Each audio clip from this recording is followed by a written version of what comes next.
En este video haremos una pequeña explicación de la actividad 1 para la experiencia 1 sobre el tema de circuitos eléctricos. En primera medida deberán ingresar al portal, a la sección de séptimo. De allí descargarán el archivo para hacer el cálculo de las magnitudes. Entonces, en la zona de archivos adjuntos vamos a descargar este archivo de Excel llamado tabla para cálculo de magnitudes. Vamos a descargarlo, luego vamos a abrirlo, activamos la edición y vamos a guardarlo en la carpeta de documentos. Vamos a la carpeta de documentos y lo guardamos allí. Bueno, en la primera parte del archivo hay un resumen de las definiciones de las magnitudes que vamos a trabajar. Importante tener en cuenta la definición de corriente continua y la definición de corriente alterna. Para entenderlo fácilmente, corriente continua es aquella que se genera en las baterías y en las pilas. Es una corriente cuyo flujo o cuyo voltaje siempre es constante.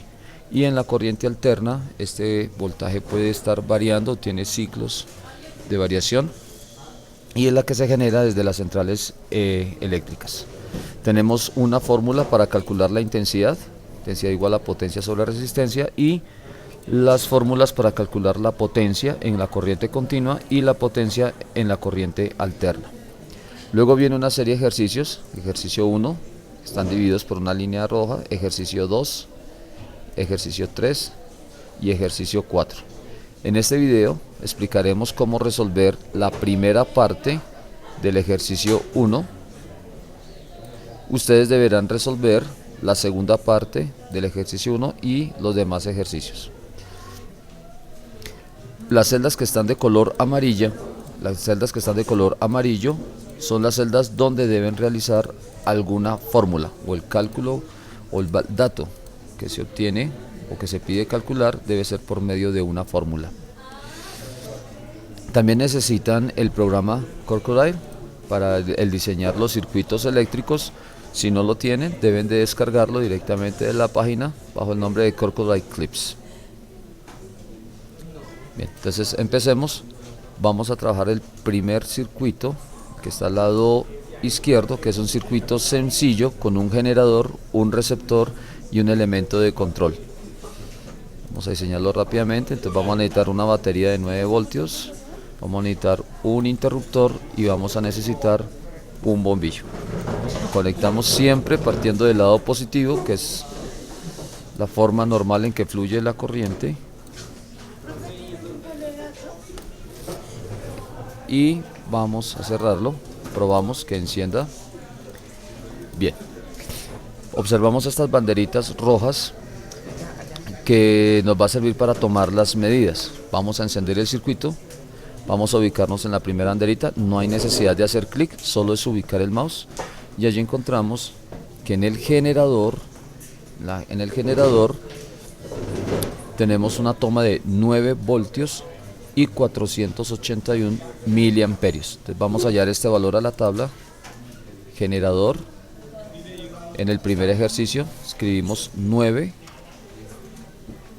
y aquí en la intensidad vemos que en la tabla está tomado como amperios, pero en el diseño nos está marcando como miliamperios. La M y la A significan miliamperios, 481. Entonces debemos hacer la conversión. Por lo tanto, aquí debemos de escribir 0,481. Muy importante tener en cuenta no revolver miliamperios con amperios. Hacer la conversión siempre.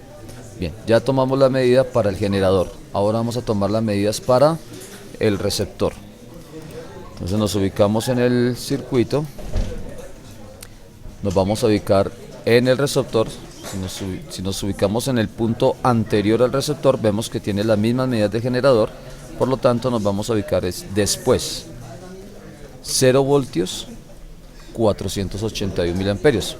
Ha cambiado el voltaje porque la tensión o la diferencia potencial ya ha disminuido. Entonces nos ubicamos en el receptor, en potencia, 0 voltios, y como nos marcó 481 miliamperios, hacemos la conversión que sería 0,481. Bien, ya con estos valores podemos calcular la resistencia y los vatios. Según la fórmula que tenemos en la parte de arriba, si despejamos resistencia, esta sería igual a la potencia sobre la intensidad. Entonces, como todas las fórmulas, empezamos con el signo igual, tomamos el valor del receptor, estamos ubicados en el receptor, entonces sería igual a potencia dividido intensidad, es decir, E20 dividido F20. El valor es 0. Ahora nos ubicamos en los vatios. Este se calcula con base en el generador. Como estamos hablando de una batería, corriente continua, utilizamos la fórmula de acá arriba. Por lo tanto, vatios es igual a voltios por amperios. Entonces nos ubicamos aquí igual, de acuerdo a esta fórmula sería los voltios del generador multiplicado por los amperios del generador, es decir, C20 por D20 nos da 4.33. Debemos verificar este valor. Para ello vamos al circuito, ubicamos el mouse sobre el bombillo encendido y aquí vemos que en el cuadrito verde nos marca 481 miliamperios, que es la corriente que está en estos momentos fluyendo por el circuito, y 4.33 vatios, que es exactamente el mismo valor que nos da en la tabla con la fórmula aplicada. Muy bien, hasta aquí hemos explicado el ejercicio, la primera parte del ejercicio 1. Ahora el reto es que ustedes resuelvan la segunda parte del ejercicio 1 y los demás ejercicios. Aquí la diferencia es que el circuito que nos presentan tiene una resistencia. En Cocodile las resistencias se encuentran en este grupo. Aquí pueden encontrar una resistencia. Simplemente es que la coman en el circuito y hagan los cálculos.